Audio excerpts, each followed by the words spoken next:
What if the deadliest enemy in America's founding war wasn't a soldier at all, but the continent itself? Imagine a conflict where 70% of the men who died never faced a musket ball. They froze to death. They starved. They were swallowed whole by a wilderness that had no mercy and no interest in their European ideas about how war was supposed to be fought. This is the untold story of that war, and of the men who refused to die in it. From 1754 to 1763, Britain and France fought for control of North America. Not in elegant drawing rooms or at treaty tables, in the frozen forests of the frontier, across lakes that could crack open beneath your feet, through blizzards that erased entire columns of men from the map. The French and Indian War was 9 years of savage, unrelenting conflict in some of the most brutal terrain on Earth. It determined the fate of a continent. And most people have never heard of it. The British Redcoats were among the finest soldiers in the world for European warfare. Tight formations, synchronized volleys, disciplined advance across open fields. Here, in the snow-choked forests of North America, those same tactics made them easy targets. Their bright scarlet coats glowed against the white. Their boots weren't built for 2 feet of powder snow. They marched in columns through forests where the enemy perched silently in the branches above them. Their officers had never seen an enemy who struck from the trees, vanished without a trace, and was back the next night to do it again. The wilderness was not just terrain, it was a weapon, and the French knew exactly how to use it. Every patrol into the forest was a gamble. Every camp at night was a target. The cold alone was killing them before a single shot was fired. Robert Rogers saw all of this clearly. He was 22 years old, a New Hampshire frontiersman with a square jaw and eyes that had already seen more violence than most soldiers twice his age. He didn't come from wealth or rank. He came from the wilderness itself. He understood the forest the way the French and their indigenous allies did, not as an obstacle, but as a weapon. In 1755, Rogers raised a company of volunteers, not parade ground soldiers, hunters, trappers, woodsmen, men who could track a deer through fresh snow without leaving a footprint of their own. He called them Rangers. And in 1757, he wrote down their doctrine, 19 standing orders that would become the foundation of Special Forces warfare for the next 2.5 centuries. Move single file. Never march home the same way you came. Strike without warning. Disappear before the enemy can respond. These rules were radical then. They are still studied by elite soldiers today. On the other side of this frozen battlefield stood the French and their Abenaki, Mohawk, and Huron allies. Warriors who had lived in these forests for generations, who moved through deep snow like water, who could read the wilderness the way a scholar reads a page. They were formidable, experienced, and utterly at home in conditions that killed European soldiers by the hundreds. Against them, Rogers built something the world had never quite seen. Rangers trained to fight like their enemy, to move at night, to use the forest as cover, to endure cold and hunger that would break ordinary men, and keep fighting anyway. They wore buckskin instead of scarlet. They carried tomahawks alongside their muskets. They learned from the very people they were fighting against. In the winter of 1756, at the Battle of Snowy Mountain, Rogers faced his first real test. Ambushed, outnumbered, fighting hand-to-hand in deep snow, he refused to yield. His Rangers absorbed the blow and survived. Every skirmish made them harder. Every retreat through the wilderness made them more capable. Rogers returned not broken, but with something burning behind his eyes that every one of his men recognized. The Winter War had truly begun, and the enemy would pay. Over the next 3 years, Rogers led raid after raid deep into enemy territory. His men destroyed vital French supply convoys, 15 sleds of powder and provisions, burned in a snowy defile, the French supply chain cracking at its weakest point. They observed Fort Carillon from the shadows, mapping every cannon, every sentry rotation, every weakness in its walls. They struck where the enemy felt safe, then melted into the forest before reinforcements could respond.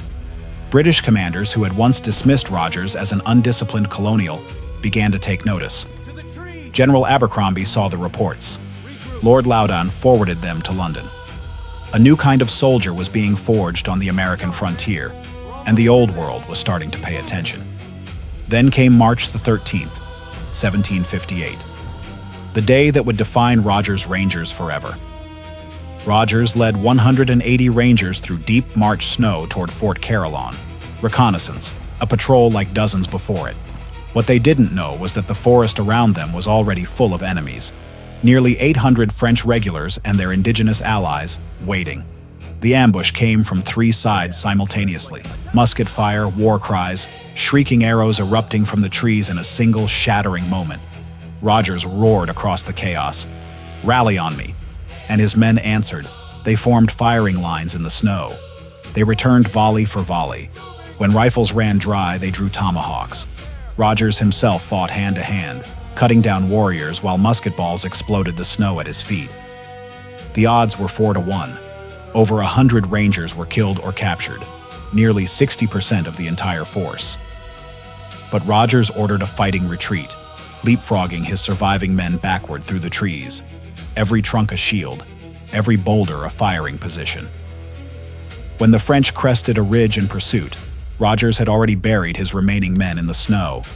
They rose and fired. One volley. The hunters became the hunted, buying precious minutes. Then came the frozen river. 60 survivors spread across black, groaning ice, trusting their snowshoes to distribute their weight, listening to the cracks spreading beneath them, moving anyway because stopping meant dying. The ice held.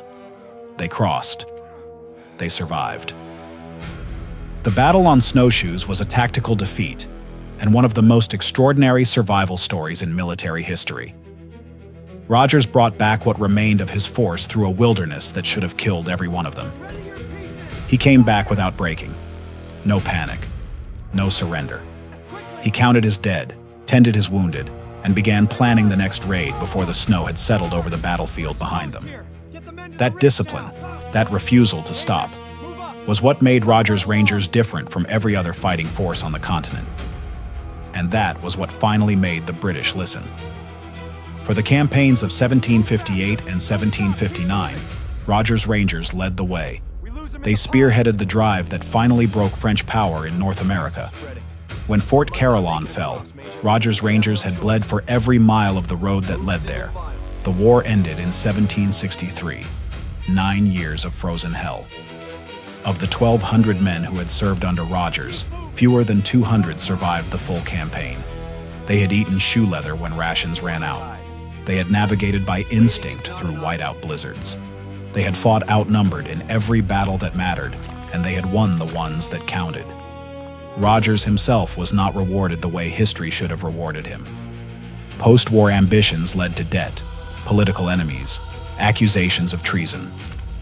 The man who had done more than almost anyone to secure the British victory in North America died in London in 1795, nearly forgotten, in a debtor's lodging far from the forests that had made him.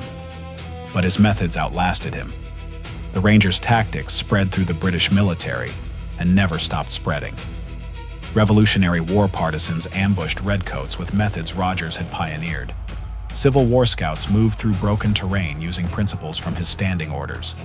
In the Second World War, Derby's Rangers stormed beaches in North Africa. Today, the 75th Ranger Regiment of the United States Army traces its lineage directly to Rogers' Rangers, and his 19 rules still appear in their field doctrine. The ghost of a New Hampshire frontiersman marches with every Ranger tab that is earned today. The savage Winter War shaped a nation. It proved that an army trained for the terrain, led by someone willing to become part of the wilderness itself, could defeat a force 10 times its size. It proved that the cold doesn't stop the determined, that exhaustion is just another obstacle, that sometimes the only way through is exactly that, through. Rogers' Rangers were not.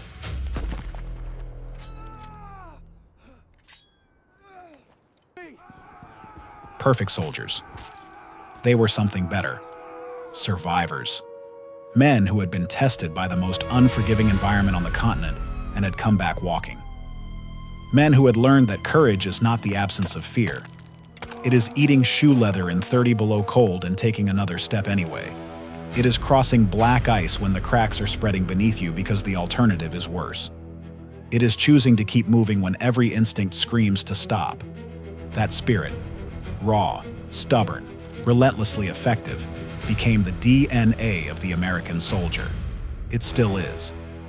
Rogers' Rangers didn't just survive the frontier, they became it. And in doing so, they built the blueprint for every elite soldier who came after them.